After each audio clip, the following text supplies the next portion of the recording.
El horizonte desaparece. El cielo se funde con el mar en un abismo de gris metálico, sin principio ni final. Las olas del Atlántico Norte se elevan como montañas líquidas.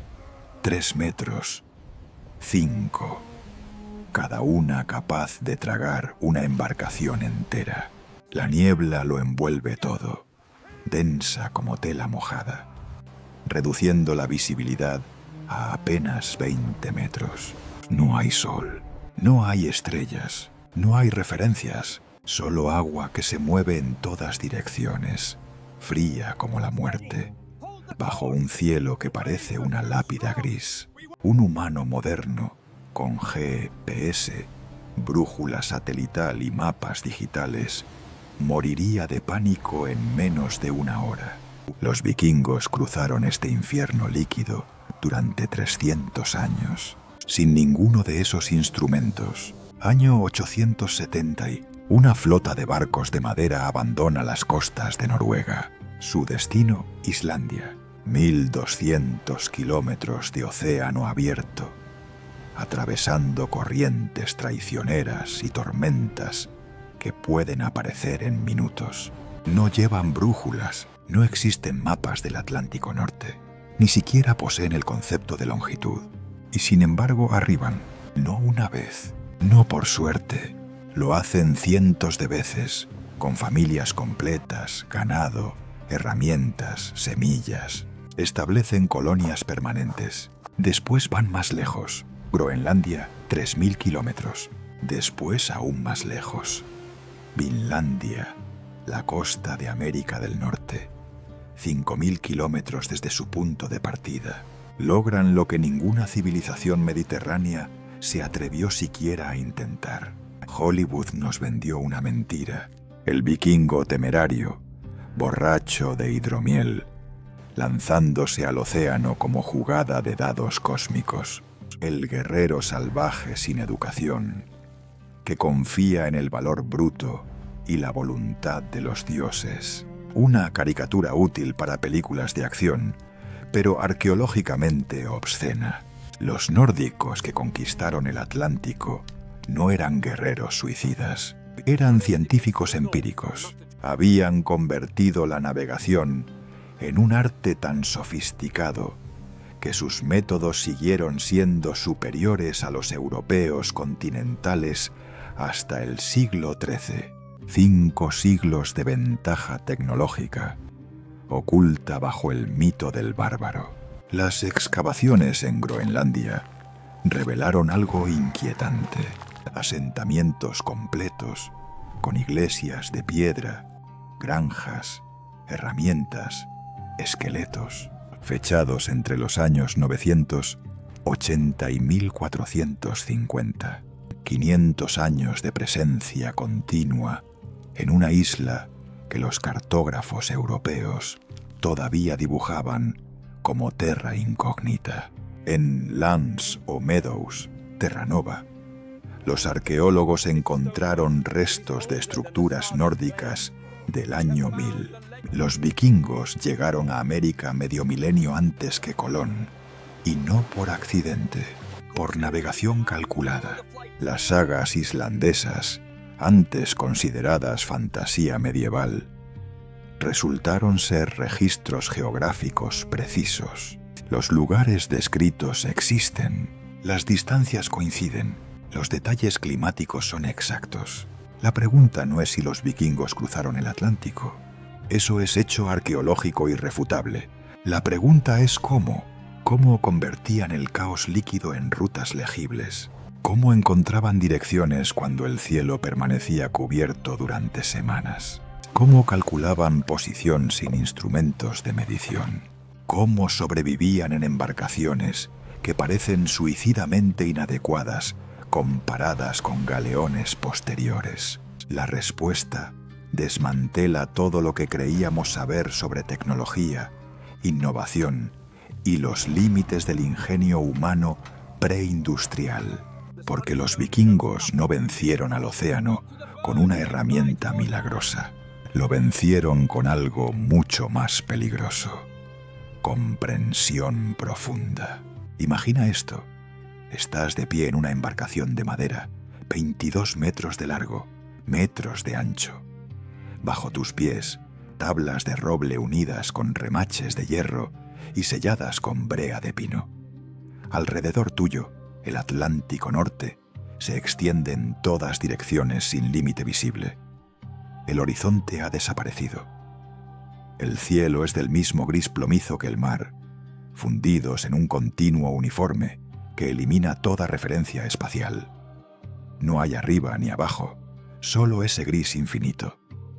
Las olas se elevan como colinas líquidas, metros de altura, después 5, después 6. Cada una tarda 20 segundos en pasar bajo tu barco, levantándote hacia ese cielo opresivo antes de dejarte caer en un valle de agua donde no ves nada excepto paredes de océano. El viento aúlla desde el noroeste con fuerza de vendaval. 40 nudos, 50 ráfagas que hacen vibrar las jarcias como cuerdas de instrumento desafinado. La temperatura del agua es de 3 grados Celsius. Si caes, tienes 15 minutos antes de que la hipotermia apague tu consciencia. 30 minutos antes de que tu corazón se detenga. No hay sol. Llevas 6 días sin ver el sol. La niebla llegó al tercer día de navegación, densa como lana mojada, reduciendo la visibilidad a 20 metros. Después las nubes, una masa sólida de gris oscuro que cubre el cielo de horizonte a horizonte. No hay estrellas por la noche, no hay luna, solo esa oscuridad absoluta donde el mar y el aire son la misma cosa negra que se mueve. Tu barco no tiene brújula. Las brújulas magnéticas no llegarán a Escandinavia hasta el siglo XIII. Estás en el año 920. Faltan 400 años para ese invento. No tienes mapas. No existen mapas del Atlántico Norte. Los cartógrafos mediterráneos dibujan estas aguas como el borde del mundo conocido, pobladas por monstruos y remolinos que tragan barcos enteros. No tienes GPS, no tienes radio, no tienes forma alguna de saber dónde estás, excepto tu certeza de que dejaste Noruega hace 9 días navegando hacia el oeste. El barco se inclina 45 grados a estribor. Una ola acaba de golpear el casco con la fuerza de una avalancha. El agua verde y blanca barre la cubierta, arrastrando todo lo que no está amarrado. Te aferras a la jarcia principal mientras el océano intenta arrancarte y lanzarte al abismo. El barco se endereza, cruje, se sacude como animal herido. Bombeas agua de la sentina. Siempre hay agua en la sentina. Estos barcos no son herméticos. El océano entra constantemente por las juntas de los tablones, por los agujeros de los remos, por cada costura. Bombeas y el nivel baja medio metro y sabes que en 2 horas volverá a subir. Este es el ritmo. Bombear, navegar, sobrevivir, repetir. No hay descanso, no hay momento seguro. El Atlántico Norte no perdona errores. Un cabo suelto, una vela mal ajustada, un momento de distracción. Cualquiera de esos errores te mata. Un marinero moderno, equipado con ecosonda, radar, GPS satelital, pronóstico meteorológico por radio, traje de supervivencia y balsa salvavidas, enfrentaría estas condiciones con miedo legítimo. Las estadísticas de naufragios en el Atlántico Norte son brutales incluso con tecnología del siglo XXI. Barcos pesqueros de acero, 30 metros de eslora, que con motores diésel y sistemas de navegación computarizados, desaparecen cada año en estas aguas. Sus últimas transmisiones hablan de olas de 10 metros y vientos de 70 nudos. Después, silencio. Solo restos flotantes encontrados semanas más tarde por guardacostas. Y esos barcos tenían todo: casco de acero, comunicaciones, rescate posible. Los vikingos no tenían nada de eso. Tenían madera, lana y el conocimiento transmitido de generación en generación. Y aún así, cruzaron este infierno líquido no una vez, no como hazaña desesperada de supervivencia, sino cientos de veces, miles de veces, durante 300 años.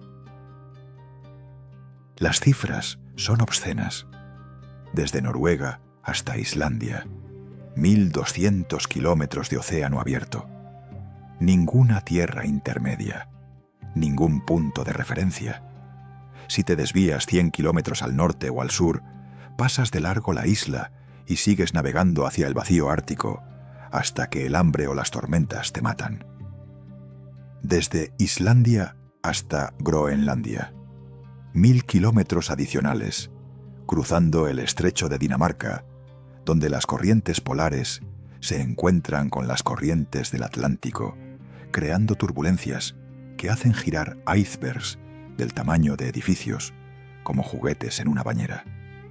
Desde Groenlandia hasta Vinlandia, la costa noreste de América del Norte. Otros 1.500 kilómetros, navegando entre témpanos de hielo, icebergs desprendidos de glaciares, a nieblas permanentes y mares tan fríos que las cuerdas se congelan y se vuelven rígidas como barras de hierro. Distancia total desde Bergen, Noruega, hasta Lans o Meadows, Terranova, aproximadamente 5.000 kilómetros. Casi la distancia de Lisboa a Nueva York, sin instrumentos de navegación. La pregunta no es retórica, no es filosófica, es técnica, precisa, concreta. ¿Cómo? ¿Cómo encontraban la dirección cuando el cielo permanecía cubierto durante semanas? ¿Cómo calculaban su posición sin referencias visuales? ¿Cómo sabían si estaban navegando en línea recta o girando en círculos? ¿Cómo distinguían corrientes marinas que los desviaban 50 kilómetros al norte sin que lo notaran? ¿Cómo evitaban perderse en un océano donde un error de 10 grados en el rumbo significa fallar tu destino por 300 kilómetros? Y la respuesta que Hollywood nos vendió es simple y completamente falsa. Los vikingos eran guerreros temerarios, navegaban con coraje bruto y voluntad férrea. Se lanzaban al mar confiando en Odín y la suerte. Si sobrevivían, era porque los dioses lo permitían. Si morían, morían como héroes. Esta narrativa es cinematográfica, emocionante y arqueológicamente absurda. Los vikingos que colonizaron el Atlántico Norte no eran kamikazes marineros. No apostaban sus vidas y las vidas de sus familias a la suerte. No cargaban ganado, herramientas agrícolas, semillas, madera de construcción y provisiones para meses en barcos destinados a perderse. Las sagas islandesas, escritas 2 siglos después de los hechos pero basadas en tradición oral meticulosa, describen rutas específicas. Mencionan puntos de referencia, montañas particulares, de patrones de olas, colores del agua, comportamientos de aves. Hablan de navegantes expertos cuyo conocimiento valía más que el oro. Familias enteras dependían de ese conocimiento, comunidades enteras, economías enteras. El comercio entre Noruega, Islandia y Groenlandia movía toneladas de bacalao seco, pieles, marfil de morsa, madera, hierro. Ese comercio requería navegación confiable, no navegación heroica, navegación sistemática, repetible, enseñable. Las excavaciones arqueológicas en Islandia revelan asentamientos fundados en el año 870 y no campamentos temporales, granjas permanentes con estructuras de césped y piedra diseñadas para durar generaciones. En Groenlandia, los sitios nórdicos datan del año 985. 500 años de presencia continua. Iglesias, monasterios, a comunidades de 1.500 habitantes en su momento de mayor población. En Lans o Meadows, Terranova, las ruinas nórdicas fechadas por carbono, 14, corresponden al año 1000. América. Los vikingos pisaron América 500 años antes que Colón. Y no llegaron perdidos. Llegaron siguiendo rutas que conocían, rutas que funcionaban, rutas basadas en ciencia empírica que la cultura europea continental tardaría siglos en igualar. La pregunta ya no es si los vikingos cruzaron el Atlántico, eso es hecho demostrado. La pregunta es cómo convirtieron el caos líquido en autopistas navegables. Y la respuesta va a destrozar todo lo que creías saber sobre tecnología medieval. Durante siglos, los académicos europeos trataron las sagas islandesas como ficción medieval. Cuentos de héroes exagerados, geografías inventadas, hazañas imposibles escritas para entretener durante las largas noches árticas. Los eruditos del siglo XIX leían sobre Leif Erikson navegando a Vinlandia, la tierra de las vides, y sonreían con condescendencia. Fantasía nórdica, decían. Mitología disfrazada de historia. No existían vides silvestres tan al norte. No existía América antes de Colón. Las sagas eran hermosas, poéticas, culturalmente valiosas, pero históricamente irrelevantes. Esa certeza académica colapsó en 1960. Un equipo noruego liderado por Helge Ingstad y Anne Stein Ingstad excavó un sitio en Lands o Meadows, extremo norte de Terranova. Encontraron estructuras de césped, herramientas de hierro o clavos forjados, un uso de hilar, restos de fundición, todo inequívocamente nórdico, todo fechado por carbono 14 al año 1000, más menos 30 años. América. Los vikingos habían estado en América 500 años antes que Colón, exactamente como las sagas afirmaban. Pero Lands o Meadows fue solo el principio. Las excavaciones en Islandia revelaron una red de asentamientos que transformó por completo nuestra comprensión de la colonización nórdica. El sitio de Reykjavik, fundado según las sagas en el año 870, y por Ingolfre Arnarsson, coincidía exactamente con las capas arqueológicas. Las granjas en el valle de Tjórsardalur mostraban sofisticación agrícola inmediata, no desarrollo gradual de colonos improvisando. Llegaron sabiendo qué cultivar, dónde construir, cómo sobrevivir el invierno islandés. Las estructuras no eran campamentos temporales. Eran hogares permanentes con muros de césped de 2 metros de grosor, techos de madera cubiertos con turba, sistemas de drenaje tallados en roca volcánica. Estas personas no apostaban a la supervivencia, planificaban generaciones. Las muestras de polen atrapadas en los estratos de turba confirmaron lo que las sagas describían: cereales cultivados, pastos para ganado, evidencia de deforestación sistemática para crear tierras de cultivo.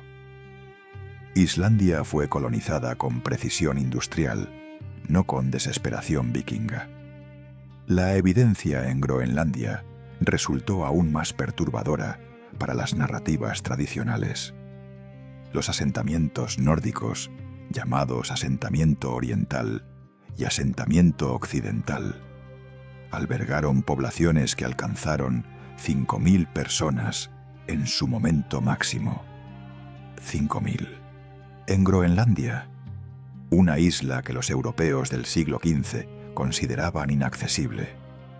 Las ruinas de la catedral de Gardar, construida en el año 1126, todavía se alzan en el paisaje helado.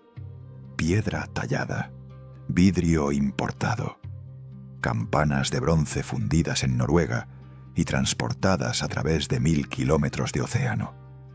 No estaban sobreviviendo, estaban prosperando. Las excavaciones en la granja de Bratahlid, hogar de Eric el Rojo según las sagas, revelaron establos para 40 cabezas de ganado, almacenes de grano, una iglesia cristiana primitiva y artefactos comerciales de toda Europa. Marfil de morsa tallado destinado a catedrales en Francia. Pieles de oso polar que valían su peso en plata. Colmillos de narval vendidos como cuernos de unicornio. Groenlandia no era puesto fronterizo desesperado, era nodo comercial estratégico. Los fechados por carbono 14 no dejaban espacio para ambigüedad. Los primeros asentamientos en Islandia, 870 y Groenlandia, 985. Vinlandia, 1000. Las fechas de las sagas, escritas 200 años después, basándose en tradición oral, eran exactas dentro de márgenes de 10 a 20 años. Esto no es accidente. Esto no es suerte literaria. Las sagas preservaban información geográfica real, transmitida con precisión de generación en generación, porque esa información tenía valor de supervivencia. Las descripciones de rutas marítimas en el Landnámabók, el libro de los asentamientos islandés, mencionan distancias en días de navegación. 7 días de Bergen a Islandia con viento favorable. Días de Islandia a Groenlandia, cruzando el estrecho más angosto. Los investigadores modernos verificaron esas distancias. Con barcos réplica, navegando a velocidades históricamente precisas, los tiempos coinciden. Las sagas no inventaban, documentaban. Pero lo más revelador no fue lo que encontraron los arqueólogos en los asentamientos. Fue lo que no encontraron. No había evidencia de llegadas accidentales. No había campamentos de emergencia donde náufragos improvisaban refugio. No había herramientas rotas por uso incorrecto de colonos desesperados aprendiendo sobre la marcha. Todo indicaba planificación. Los primeros colonos llegaban con ganado vivo. Eso requiere barcos específicos, los Knarr, diseñados para carga con establos integrados en la bodega. Requiere provisiones calculadas. ¿Cuánta agua bebe una vaca en 7 días de navegación? ¿Cuánto forraje necesita? ¿Cómo mantenerla estable en olas de metros? Llegaban con semillas apropiadas para climas subárticos. Cebada resistente al frío. Forraje de clima corto. No trigo mediterráneo que moriría en la primera helada. Llegaban con herramientas específicas para construcción en turba y piedra volcánica. No llegaban y descubrían cómo sobrevivir. Llegaban sabiendo. Y eso plantea la pregunta que destroza la narrativa del vikingo temerario. Si sabían tanto antes de zarpar, si planificaban con tal precisión, si llevaban exactamente lo necesario para condiciones específicas en destinos específicos, entonces conocían las rutas. No navegaban a ciegas esperando encontrar tierra. Sabían dónde estaba la tierra, sabían cómo llegar, sabían qué esperar al arribar. Ese conocimiento no surge de un viaje heroico de exploración, surge de navegación sistemática, repetida, refinada durante generaciones. Las sagas mencionan navegantes cuya experiencia los hacía indispensables. Hombres como Bjarni Herjolfsson, a quien según el relato avistó tierras desconocidas al oeste de Groenlandia, pero no desembarcó, considerándolas no valiosas para colonización. Leif Erikson después compró el barco de Bjarni y siguió las mismas rutas, llegando exactamente donde Bjarni había descrito. Esto no es mitología, es protocolo de navegación transmitido con precisión. Los investigadores comenzaron a examinar las sagas con nueva perspectiva, no como literatura, sino como manuales técnicos preservados en formato narrativo. La saga de los groenlandeses describe la ruta de Islandia a Groenlandia así. Navega hacia el oeste, manteniendo las montañas de Snæfellsnes a tu espalda, hasta que pierdes vista de tierra. Después, continúa oeste durante 3 días, hasta avistar los glaciares de Groenlandia al horizonte. Simple, directo, verificable. Equipos modernos navegaron esa ruta con instrumentos de época. Funciona. Las montañas de Snæfellsnes, con el pico de Snæfellsjökull, visible a 100 kilómetros de distancia, proporcionan referencia inicial perfecta. 3 días al oeste a velocidad media de Knarr son exactamente la distancia al primer avistamiento de los glaciares groenlandeses. Las sagas no decoraban la verdad con fantasía. Codificaban conocimiento práctico en formato memorable, transmisible oralmente durante generaciones antes de la escritura. Pero el conocimiento preservado en las sagas era solo el nivel superficial, el nivel que podía verbalizarse y escribirse. Existía otro nivel, más profundo, casi imposible de documentar en texto medieval. El conocimiento sensorial que un navegante desarrollaba después de décadas en el mar. ¿Cómo se siente una corriente específica contra el casco? ¿Cómo suena el agua de profundidad diferente golpeando bajo la quilla? El olor del aire cuando te acercas a tierra que aún no ves. El comportamiento de aves marinas que indica distancia a costa. Los vikingos no navegaban leyendo instrumentos, navegaban leyendo el océano como texto abierto. Cada ola era letra, cada corriente, frase, cada cambio de temperatura del agua, párrafo, describiendo tu posición con precisión que ningún GPS podría igualar. Pero para leer ese texto necesitaban herramientas, no instrumentos mecánicos, herramientas conceptuales, sistemas de referencia, métodos de medición integrados tan profundamente en su cultura que ni siquiera los consideraban tecnología, solo realidad observable. El sol no se mueve en línea recta. Esta verdad, obvia para cualquier observador paciente, fue la primera herramienta de navegación que los vikingos dominaron con precisión científica.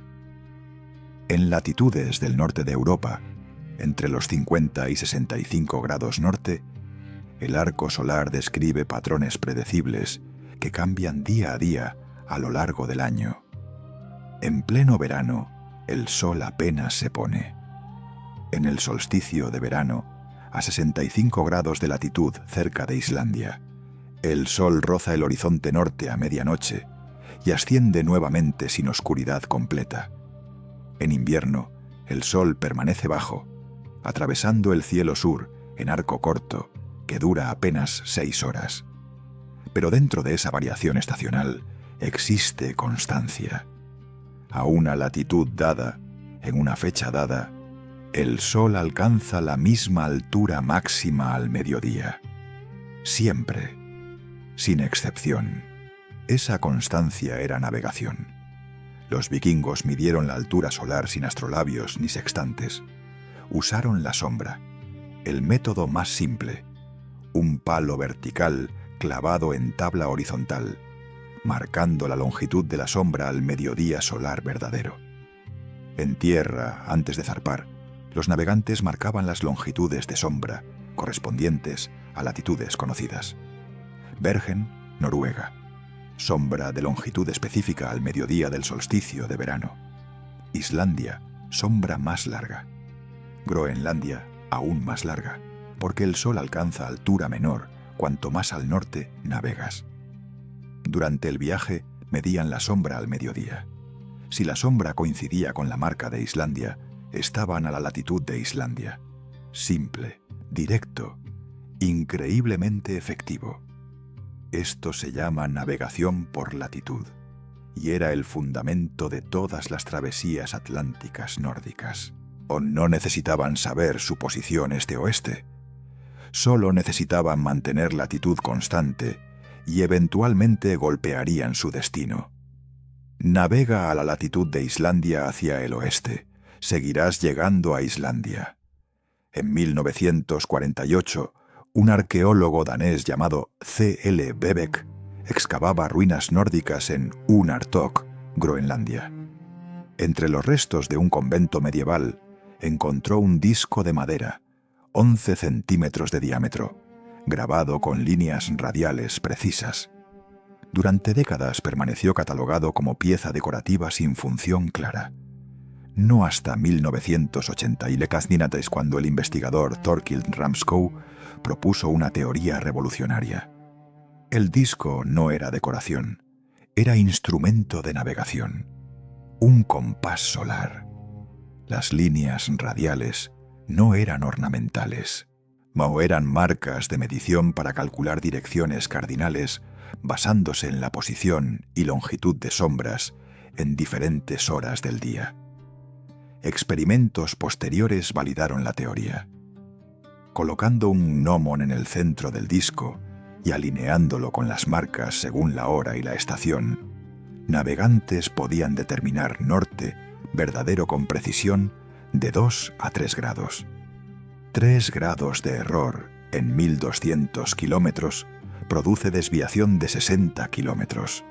Margen estrecho, pero navegable. Islandia tiene 300 kilómetros de ancho. 60 kilómetros de error siguen poniéndote en la isla. Pero el disco de Unartok reveló algo más profundo que herramienta individual. Reveló comprensión matemática sofisticada de trigonometría solar. Las líneas grabadas corresponden a cálculos de altura solar en diferentes fechas. Los vikingos del siglo XI, teóricamente bárbaros analfabetos, estaban haciendo geometría esférica aplicada, no con números escritos, no con ecuaciones formales, con observación empírica repetida miles de veces hasta que los patrones se volvían intuición. Podían mirar la posición del sol a media mañana en junio y extrapolarse mentalmente dónde estaría al mediodía, calculando implícitamente el arco completo. Eso requiere modelo mental tridimensional de la esfera celeste y su relación con el horizonte curvo. Requiere comprensión de que la Tierra es esférica, concepto que supuestamente Cristóbal Colón tuvo que defender contra contemporáneos ignorantes 400 años después. Los vikingos ya lo sabían en el año 900. Lo sabían porque navegaban distancias donde la curvatura terrestre era observable. Lo sabían porque funcionaba. La navegación solar permitía mantener latitud este-oeste, pero presentaba limitación crítica que cualquier marinero del Atlántico Norte conoce visceralmente. El sol desaparece. No por la noche solamente, por días, por semanas completas. Las tormentas del Atlántico Norte traen sistemas de nubes que cubren miles de kilómetros cuadrados con techo sólido de gris uniforme. No hay sol, no hay sombras, no hay medición posible. La niebla, aún más traicionera, puede reducir visibilidad a 20 metros mientras dura 5 días consecutivos. Durante ese tiempo, navegas ciego. Las corrientes te desvían. El viento cambia sin que lo notes. Las olas llegan de ángulos que indican dirección. Pero cuando no ves horizonte, no puedes distinguir norte de sur. Un navegante dependiendo únicamente del sol podría navegar perfectamente durante 3 días, después perder todo progreso en 2 días de niebla, desviándose 150 kilómetros al norte sin saberlo. Cuando el sol reaparece, mide latitud y descubre que está camino a Groenlandia en lugar de Islandia. Correcciones de curso son posibles, pero costosas en tiempo y provisiones. Las estadísticas climáticas del Atlántico Norte son brutales. La ruta de Noruega a Islandia cruza aguas donde cielo completamente despejado ocurre menos del 20% de los días en temporada de navegación. Nubosidad parcial, 40%. Nubosidad completa, 40%. Eso significa que en viaje típico de 7 días esperarías solo 1 o 2 días con sol visible completo, 3 a días con visibilidad intermitente, 2 a 3 días con 0 visibilidad solar. Esos 2 o 3 días ciegos son suficientes para perderte fatalmente si no tienes método alternativo de navegación. Los vikingos necesitaban algo más, algo que funcionara cuando el sol no estaba, algo que les permitiera encontrar direcciones cardinales en días completamente nublados. Durante siglos, los historiadores asumieron que simplemente esperaban, anclaban si podían, derivaban si no tenían opción, aceptaban la pérdida de días y corregían después. Esa asunción era completamente errónea. En 1967, un arqueólogo excavó un monasterio benedictino en Alderney, islas del Canal de la Mancha. Entre las ruinas encontró cristal de calcita, transparente como vidrio, pulido en forma rectangular. No parecía particularmente especial, hasta que alguien lo sostuvo contra luz polarizada. El cristal dividía la luz en dos rayos que rotaban según la orientación del cristal respecto al plano de polarización. La luz solar, al atravesar la atmósfera, se polariza parcialmente. En cielos despejados, la polarización es débil y difusa, pero en cielos nublados, la luz que atraviesa las nubes mantiene polarización detectable. Un cristal de calcita, sostenido contra cielo nublado y rotado lentamente, mostraba máxima intensidad en uno de los rayos cuando se alineaba perpendicular al plano de polarización solar.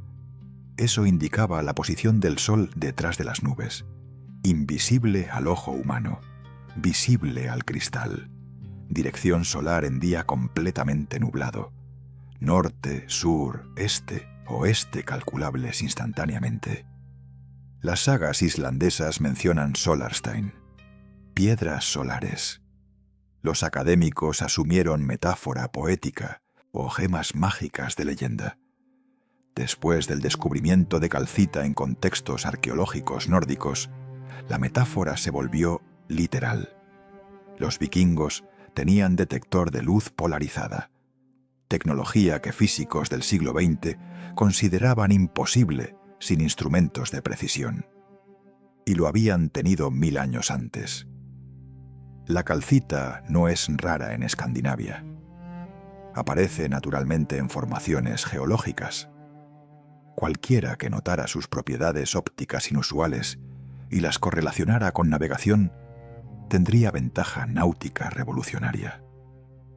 Los vikingos hicieron esa conexión. No hay otra explicación para los cristales pulidos, encontrados en contextos de navegación. No hay otra explicación para su éxito atravesando Atlántico Norte, en condiciones donde navegantes mediterráneos morían perdidos. Pero incluso con sol visible y piedras solares para días nublados, quedaba problema sin resolver. La navegación por latitud te mantiene en línea este-oeste.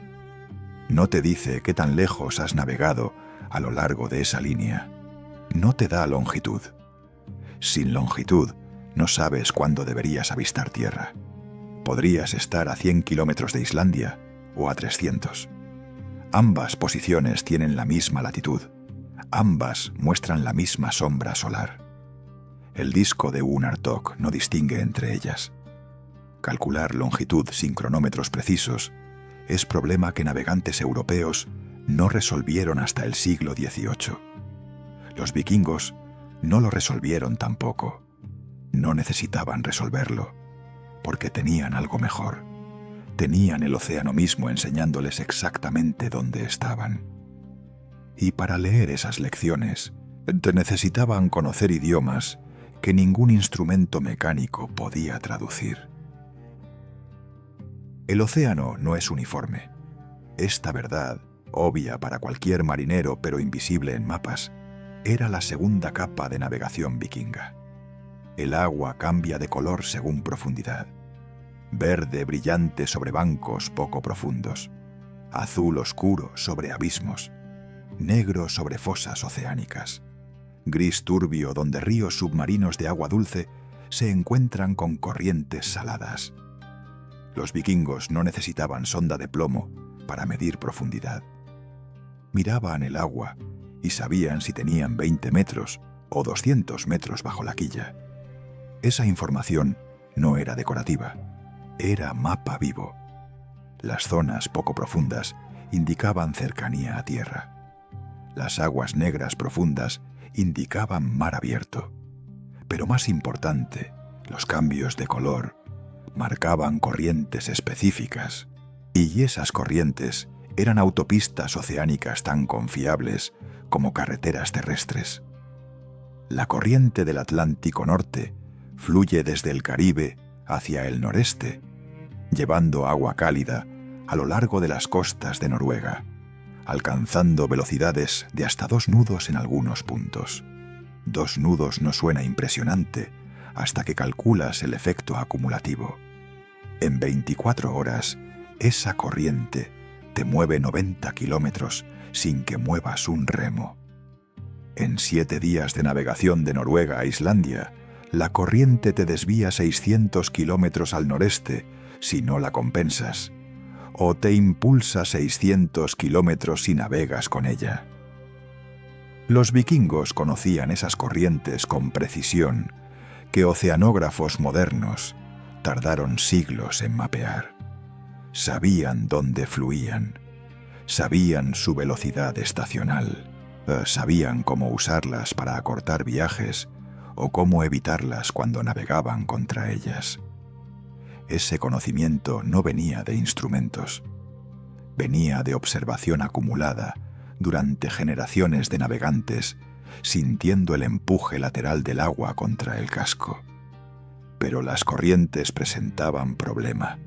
Son invisibles. No puedes verlas desde cubierta. Solo las sientes indirectamente cuando tu barco deriva lateral sin causa aparente. Para navegarlas efectivamente, necesitas referencias que confirmen tu posición relativa a esas corrientes.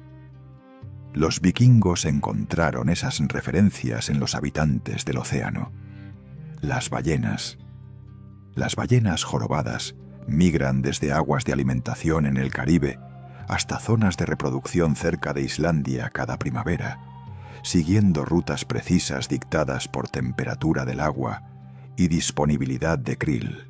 Esas rutas coinciden casi exactamente con las rutas de navegación vikingas. No por casualidad. Los vikingos seguían a las ballenas. Las sagas mencionan avistar ballenas como señal de que estás en curso correcto. Los navegantes modernos desestimaron esas referencias como superstición pintoresca. No era superstición, era zoología aplicada. Las aves marinas proporcionaban información aún más precisa. El frailecillo atlántico, ave que los vikingos conocían íntimamente, anida en colonias masivas en acantilados costeros de Islandia. Durante temporada de cría, los frailecillos vuelan hasta 100 kilómetros mar adentro cada día para pescar. Después regresan a sus nidos en tierra. Un navegante a 80 kilómetros de Islandia, completamente perdido en niebla, vería frailecillos volando en dirección constante al atardecer. Esa dirección apuntaba a tierra. Síguelos y llegas a costa. Las gaviotas tridáctilas exhiben comportamiento similar. Los skuas, aves piratas que roban pescado de otras aves, permanecen dentro de 50 kilómetros de costa. Ver skua significa que tierra está cerca. No verlo significa que estás en mar profundo. Los vikingos no necesitaban GPS. Tenían ornitología en tiempo real, indicando distancia a tierra con precisión de 20 kilómetros.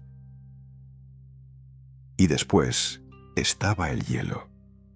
Los icebergs del Atlántico Norte no aparecen aleatoriamente. Nacen en glaciares específicos de Groenlandia. Después derivan sur siguiendo corrientes predecibles. La corriente de Groenlandia Oriental transporta iceberg sur a lo largo de la costa este de Groenlandia a velocidad de medio nudo. Los témpanos se acumulan en zonas específicas donde corrientes chocan y crean embudos de hielo. Los navegantes vikingos conocían esas zonas. Las evitaban en rutas directas o las usaban como señales de navegación cuando navegaban deliberadamente hacia ellas. Ver témpano de cierto tamaño y forma indicaba que estabas entrando en aguas groenlandesas. Ver hielo glacial azul brillante, diferente del hielo marino blanco, confirmaba proximidad a glaciares específicos. No era peligro aleatorio, era marcador geográfico confiable. Y en las sagas describen navegantes ajustando curso al avistar hielo específico. No huían del hielo, lo usaban para confirmar posición, pero quizá la herramienta más sofisticada era invisible. Temperatura del agua. El Atlántico Norte contiene masas de agua con temperaturas radicalmente diferentes, fluyendo en capas superpuestas. Agua del Caribe, llegando con corriente del Atlántico Norte, 12 a 14 grados Celsius. Agua ártica descendiendo de Groenlandia, 2 a grados. Esas masas no se mezclan inmediatamente. Mantienen fronteras definidas llamadas termoclinas. Un navegante atravesando termoclina sentiría cambio de temperatura del agua en minutos. Ese cambio no era fenómeno aleatorio. Marcaba frontera entre sistemas de corrientes. Los vikingos medían temperatura del agua constantemente, no con termómetros, con manos, y sumergías mano en el océano cada pocas horas. Sentías si el agua estaba fría, glacial o fría templada. Ese grado de diferencia te decía si habías cruzado de corriente groenlandesa a corriente atlántica. Te decía tu posición este-oeste con precisión sorprendente. Los experimentos modernos validaron estos métodos con resultados que humillaron a navegantes tecnológicos. En 1987, el explorador noruego Ragnar Thorsed navegó réplica exacta de Knarr Vikingo desde Noruega a Groenlandia, usando solo técnicas de navegación medieval. Sin GPS, sin brújula, sin radio, solo observación solar, piedras solares en días nublados, seguimiento de aves, lectura de corrientes y temperatura del agua. Completó el viaje en 19 días. Llegó a menos de 20 kilómetros del punto de destino planificado. Error de navegación. Menos del 2% sobre 1000 kilómetros de océano abierto, con instrumentos que historiadores habían catalogado como primitivos. Las pruebas se repitieron múltiples veces. El barco Borgund Knarren en 2007, el Draken Harald Hårfagre en 2016. Todos confirmaron la misma conclusión. Los métodos vikingos funcionaban. No marginalmente, no con suerte. Funcionaban con confiabilidad comparable a navegación moderna. Lo revolucionario no era ninguna técnica individual, era la integración. Cada método compensaba las debilidades de los otros. El sol funcionaba en días despejados. Las piedras solares funcionaban en días nublados. Las aves indicaban proximidad a tierra cuando no veías costa. Las corrientes te mantenían en ruta cuando perdías referencias visuales, y la temperatura del agua confirmaba transiciones entre zonas oceánicas. El color del agua indicaba profundidad y presencia de bancos submarinos. El hielo marcaba entrada a aguas groenlandesas. Ningún método era infalible. Todos juntos creaban sistema redundante, donde siempre tenías al menos 2 o 3 referencias independientes, confirmando tu posición. Si perdías el sol, tenías las aves. Si perdías las aves, tenías las corrientes. Si las corrientes te confundían, el color del agua te reorientaba. Era navegación por triangulación sensorial. Y todo esto requería el componente final que los historiadores habían subestimado catastróficamente: el barco mismo. Porque el Knarr no era contenedor pasivo transportando navegantes. Era instrumento de navegación tan sofisticado como cualquier tecnología que llevaba. El casco era sensor, las velas eran computadora analógica, la quilla era procesador de información hidrodinámica. El diseño completo del barco estaba optimizado no solo para sobrevivir el Atlántico Norte, estaba optimizado para leerlo, para convertir caos líquido en datos navegables.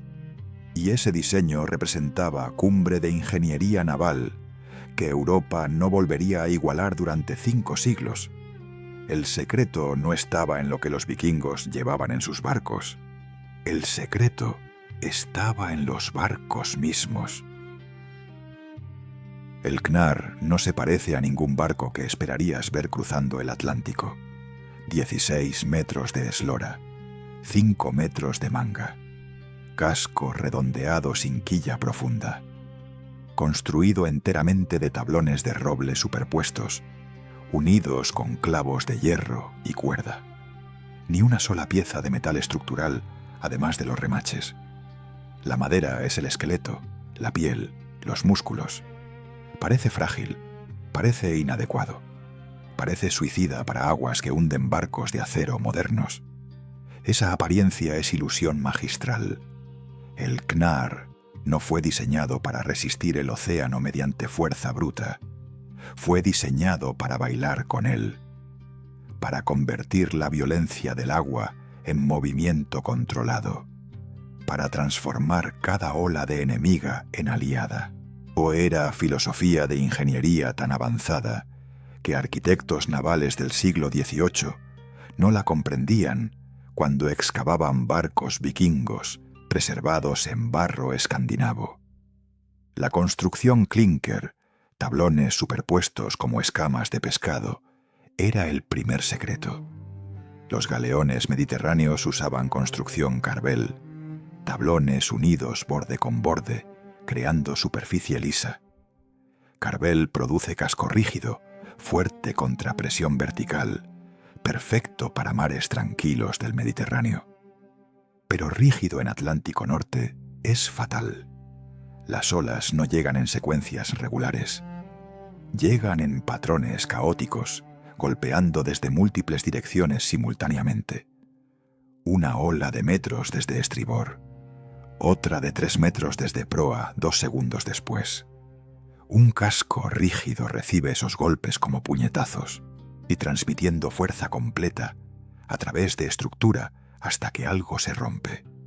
El Knarr no era rígido, era flexible.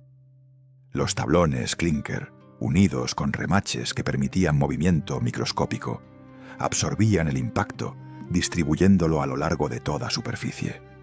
El casco se torcía, se flexionaba, se ondulaba como ser vivo. Después volvía a su forma, sin daño, sin fatiga estructural. Las pruebas modernas con réplicas confirmaron flexión de hasta 15 centímetros en sección media durante olas extremas. 15 centímetros de flexión que disipaban energía que habría partido casco rígido en 2. El calado poco profundo, aparente debilidad, era ventaja calculada. El Knarr pescaba apenas 1 metro, metro y medio cuando cargado. Los barcos mediterráneos pescaban 3 metros o más. Calado profundo proporciona estabilidad en aguas tranquilas.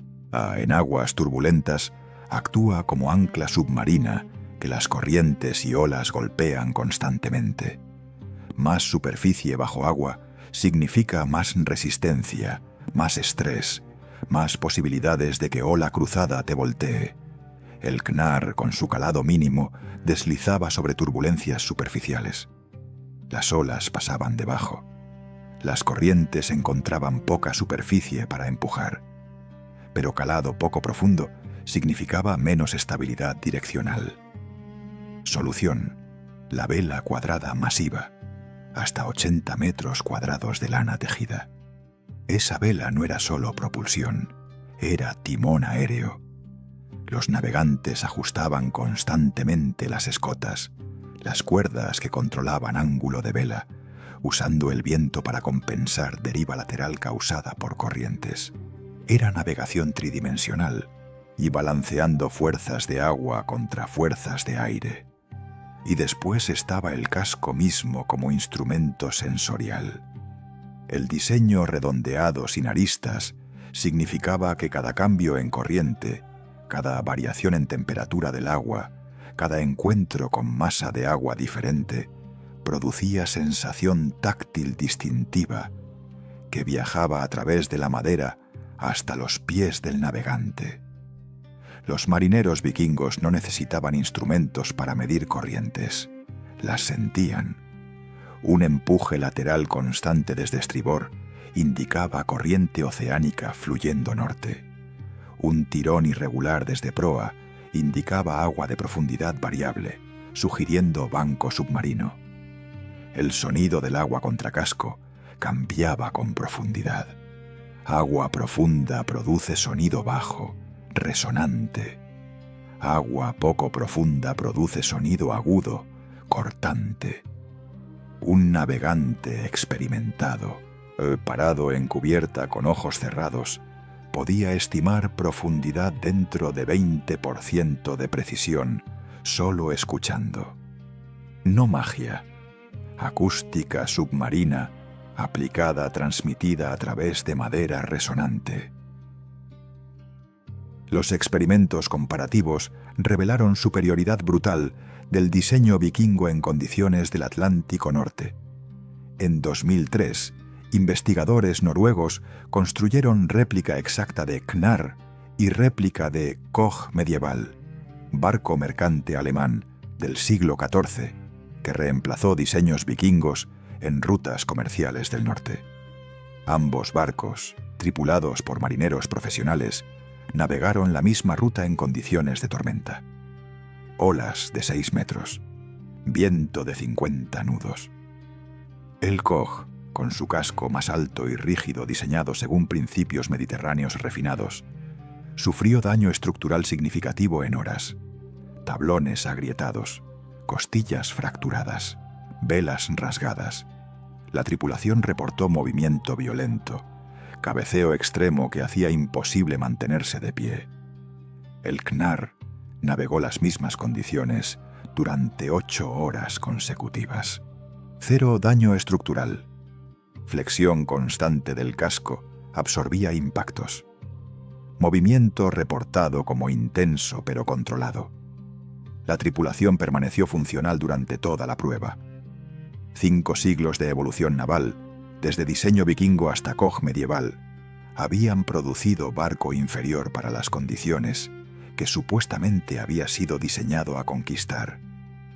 Pero el genio final del Knarr estaba en su adaptabilidad para múltiples funciones sin sacrificar ninguna. El mismo diseño básico servía como barco de guerra cuando equipado con escudos en los costados. Servía como transporte de carga cuando la bodega se llenaba con toneladas de pescado seco o pieles. Servía como barco colonizador cuando los establos temporales se instalaban para transportar ganado vivo. Y servía como barco explorador cuando tripulación reducida maximizaba provisiones para viajes largos. Los romanos necesitaban 3 diseños de barco diferentes para esas funciones. Los vikingos necesitaban 1. Esa versatilidad no era accidente. Era resultado de entender que océano presenta problemas fundamentales idénticos independientemente de tu misión. Olas son olas. Corrientes son corrientes. Tormentas son tormentas. Resuelve esos problemas fundamentales y tienes plataforma que hace todo. La madera elegida revelaba comprensión material que metalúrgicos modernos reconocerían como ingeniería de materiales. Roble para estructura principal, fuerte, flexible, resistente a putrefacción. Pino para mástil, liviano, alto, capaz de doblarse 30 grados sin quebrarse.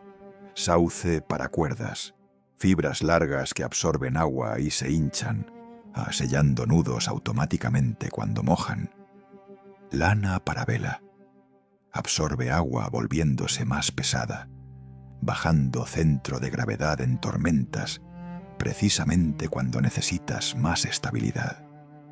cada material elegido no solo por disponibilidad, sino por propiedades que complementaban función específica. Las juntas entre tablones se sellaban con mezcla de brea de pino y grasa animal. Flexible cuando caliente, resistente cuando fría. Repelía agua, pero permitía que madera respirara, evitando putrefacción interna. Las anclas eran piedras con agujeros para cuerda, no metal elaborado. Funcionaban perfectamente y eran reemplazables en cualquier costa. Todo descartable, todo reparable, todo reproducible con recursos locales. Y cuando comparas el NAR con embarcaciones contemporáneas de otras civilizaciones, la distancia tecnológica se vuelve abismo. Los daus árabes del siglo X, sofisticados navegantes del Océano Índico, usaban velas triangulares latinas superiores para navegar contra viento, pero sus cascos eran demasiado rígidos para Atlántico Norte. Se habrían partido en la primera tormenta islandesa. Las juncos chinos, quizá los barcos más avanzados del mundo en el año 1000, tenían compartimentos estancos y velas múltiples, innovaciones que Europa no adoptaría hasta siglos después, pero pescaban profundo y requerían aguas relativamente calmas. En el Atlántico Norte se habrían comportado como edificios flotantes, volcándose bajo olas laterales. Los birremes mediterráneos, con remos y vela, podían navegar sin viento, ventaja enorme en el Mediterráneo, pero requerían tripulaciones de 100 hombres, imposible de alimentar en viaje transatlántico. El CNAR lo hacía con tripulación de 12. 12 personas cruzando océano más hostil del planeta en plataforma que pesaba menos de 20 toneladas. No era el barco más grande de su época, no era el más rápido, no era el más ornamentado, pero para la tarea específica de conquistar el Atlántico Norte era óptimo absoluto. Un equilibrio perfecto entre resistencia y flexibilidad, entre estabilidad y maniobrabilidad, entre capacidad de carga y eficiencia de tripulación. Y ese equilibrio no surgió por accidente ni por inspiración súbita. Surgió de iteración. Generaciones de constructores de barcos observando qué funcionaba y qué fallaba, refinando diseño milímetro a milímetro durante siglos. Cada CNAR construido incorporaba lecciones de todos los CNARs anteriores. Era evolución darwiniana aplicada a ingeniería naval. Los barcos que cruzaban el Atlántico exitosamente eran copiados. Los que naufragaban, sus diseños morían con ellos. Después de 300 años de esa selección, quedaba el NAR, perfecto para su entorno como aleta de tiburón. Y sin ese barco, todo el conocimiento de navegación, todas las piedras solares, toda la astronomía práctica, habría sido inútil. Porque el conocimiento requiere plataforma que te mantenga vivo el tiempo suficiente para aplicarlo. Ninguna innovación individual explica cómo los vikingos cruzaron el Atlántico. Esa es la lección que historiadores tardaron siglos en comprender. No era el sol, no eran las piedras solares, no eran las aves o las corrientes o el diseño del barco. Era todo junto. Era la integración de cada elemento en sistema, donde ninguna pieza funcionaba aislada, pero todas juntas creaban capacidad que excedía la suma de componentes. Los navegantes vikingos no dominaban técnica única milagrosa. Dominaban orquestación de docenas de técnicas simultáneamente, ajustando constantemente el balance según condiciones cambiantes. Era improvisación estructurada. Jazz de navegación donde cada músico conocía su parte, pero respondía en tiempo real a lo que otros tocaban. Y esa capacidad no se aprendía en aula, ni se enseñaba con manuales. Se transmitía culturalmente, o de maestro a aprendiz, Durante años de navegación donde conocimiento tácito, imposible de verbalizar, se absorbía mediante observación y práctica repetida. Un navegante vikingo experimentado no pensaba conscientemente en usar piedra solar cuando nubes cubrían el cielo. Simplemente la sacaba. No calculaba deliberadamente cómo corriente lo desviaría, basándose en temperatura del agua y comportamiento de aves. Su cerebro procesaba esas variables automáticamente, entregando conclusión intuitiva que sentía como certeza. Esto es expertise desarrollada. Es lo que neurocientíficos llaman conocimiento procesal, almacenado en partes del cerebro que operan por debajo de consciencia verbal. Un pianista de concierto no piensa qué dedos mover cuando toca sonata de Chopin. Sus manos simplemente saben.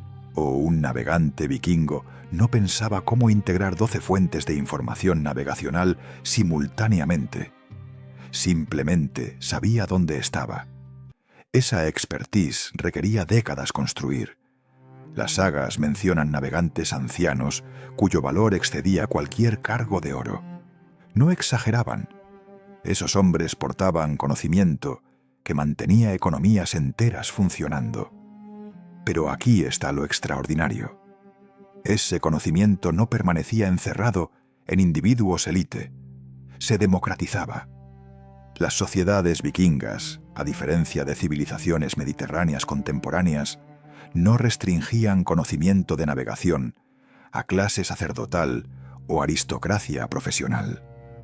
Todo granjero islandés que poseía barco conocía principios básicos de navegación atlántica. Todo comerciante que transportaba bacalao a Noruega entendía corrientes y astronomía práctica. El conocimiento era recurso comunitario, no secreto guardado. Eso creaba resiliencia sistémica. Si navegante experto moría en tormenta, otros 10 podían reemplazarlo. No perfectamente, no con misma expertise, pero con suficiente competencia para mantener rutas funcionando.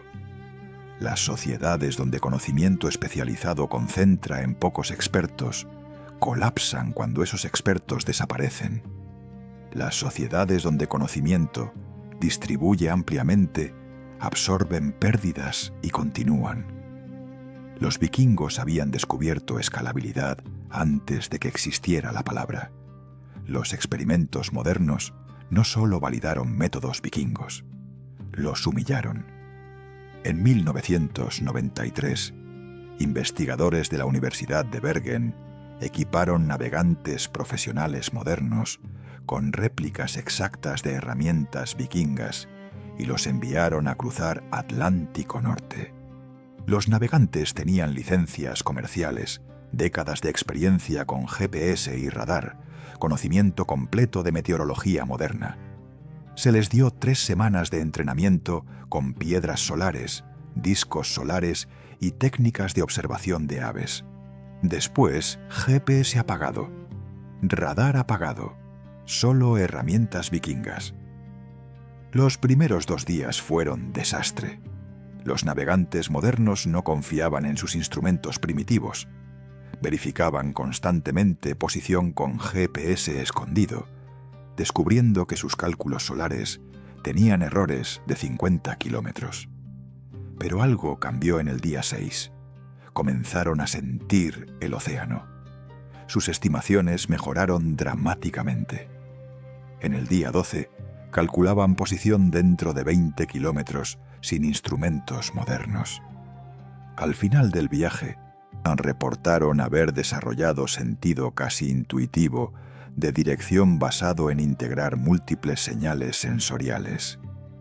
Un navegante describió la experiencia como finalmente entender idioma que había estado escuchando sin comprenderlo. Ese experimento reveló verdad profunda. Las herramientas vikingas no eran inferiores a tecnología moderna, eran diferentes.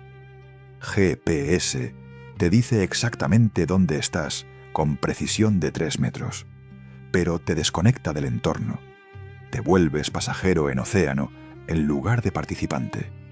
Los métodos vikingos te fuerzan a leer constantemente el ambiente, a procesar información de viento, olas, temperatura, luz, vida animal. Desarrollas modelo mental tridimensional del océano como sistema dinámico. GPS te da punto. Navegación vikinga te da comprensión. Y en condiciones donde GPS falla, batería muere, satélites no funcionan, comprensión profunda del entorno te mantiene vivo donde dependencia de instrumentos te mata. Los militares modernos reconocen esto. A fuerzas especiales de marina entrenan navegación celestial y lectura de corrientes precisamente porque tecnología es vulnerable. Los vikingos nunca tuvieron tecnología vulnerable de cual depender. Solo tenían comprensión, y comprensión no se rompe. La paradoja final es esta. Los vikingos conquistaron el Atlántico no a pesar de falta de instrumentos sofisticados, sino precisamente por esa falta. La ausencia de brújulas los forzó a aprender astronomía práctica más profunda que cualquier navegante mediterráneo. La ausencia de mapas los forzó a memorizar geografía tridimensional completa del océano, no representación plana en papel. La ausencia de cronómetros los forzó a desarrollar sensibilidad a corrientes y temperatura que ningún instrumento podía igualar. Cada limitación aparente se convirtió en oportunidad para desarrollar capacidad humana más profunda. No compensaban por herramientas faltantes. Trascendían la necesidad de esas herramientas mediante expertise tan refinada que las hacía irrelevantes. Es lección que civilización tecnológica moderna olvida constantemente. Asumimos que más herramientas significa más capacidad. A veces significa menos. Significa atrofia de habilidades que tecnología reemplaza. Y esto nos lleva al refrán filosófico que convierte historia vikinga en principio universal. Navegación, verdadera navegación, nunca fue sobre eliminar incertidumbre. Fue sobre aprender a operar dentro de ella. Los navegantes vikingos nunca sabían su posición con certeza absoluta. Siempre operaban con estimaciones, probabilidades, aproximaciones. Pero esas aproximaciones eran suficientemente buenas porque entendían sus márgenes de error y diseñaban estrategia alrededor de ellos. Navegaban a latitud de Islandia sabiendo que error de 20 kilómetros norte o sur seguía poniéndolos en isla de 300 kilómetros de ancho. No necesitaban precisión perfecta. Necesitaban precisión adecuada, combinada con comprensión de qué tan equivocados podían estar sin consecuencias fatales. Eso es gestión de riesgo sofisticada. Eso es toma de decisiones bajo incertidumbre. Eso es exactamente lo que hacemos cada día en vida moderna. Tú navegas incertidumbre constantemente. Cada decisión de carrera, cada relación, cada inversión, cada proyecto. Operas con información incompleta, predicciones imperfectas, múltiples variables que no controlas. No puedes eliminar la incertidumbre, pero puedes hacer lo que hicieron los vikingos. Puedes desarrollar expertise que convierte caos en patrón legible.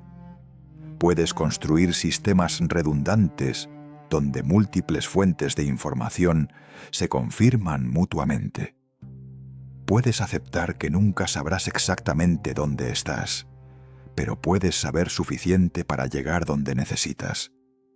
Los vikingos cruzaron 1600 kilómetros de océano hostil sin mapas ni brújulas. Tú cruzas territorios inciertos de vida moderna sin garantías ni certezas. El principio es idéntico. La herramienta es idéntica. Comprensión profunda, observación constante, integración de múltiples fuentes de conocimiento, voluntad de operar en límites de lo conocido. 5000 kilómetros desde Noruega hasta América, 300 años de navegación transatlántica, 0 instrumentos de precisión. Lo lograron porque entendieron verdad que tecnología nos hace olvidar. El entorno te hablará si aprendes su idioma. El océano, la economía, la sociedad, cualquier sistema complejo donde operas, transmite constantemente señales sobre su estado. Temperatura del agua, color de las olas, dirección de vuelo de aves, todos análogos de métricas modernas que ignoramos porque instrumentos digitales nos dan respuestas más rápidas pero menos profundas. Los vikingos no tenían opción, excepto escuchar. Y al escuchar durante generaciones, desarrollaron comprensión que los convirtió en mejores navegantes de aguas bravías que cualquier civilización anterior o contemporánea. No eran bárbaros con suerte, o eran científicos empíricos operando en límites de capacidad humana. Y cruzaron el abismo porque vieron lo que otros consideraban incognoscible, navegable. El caos, para ellos, era solo orden que aún no habías aprendido a leer.